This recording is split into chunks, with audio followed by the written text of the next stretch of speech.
Guys, for today's video, ito na yung ating cordon bleu na naka-overnight na. So, ipa-fried natin siya, guys. Okay? Ito yung ating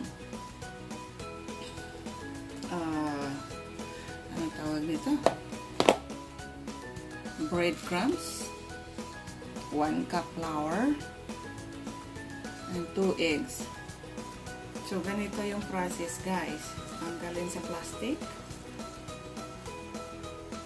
Pagulongin sa ating harina. Ayan.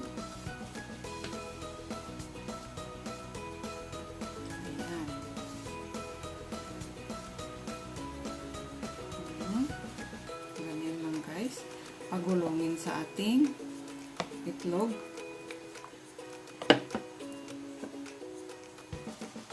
Pagulongin sa ating breadcrumbs.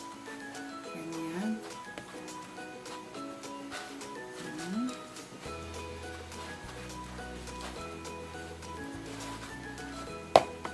Ayan na siya, guys. So, ready to fry na siya, guys. Okay. Ito na yun. Ayan na siya, guys.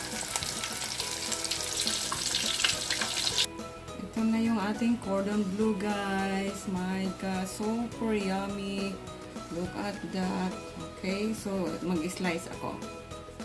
Ito na yung ating cordon bleu, guys. Ayan. Super yummy. So, pwede ketchup and mayonnaise yung ilagay nyo dito. Thank you so much, guys. Pagiging sausawan.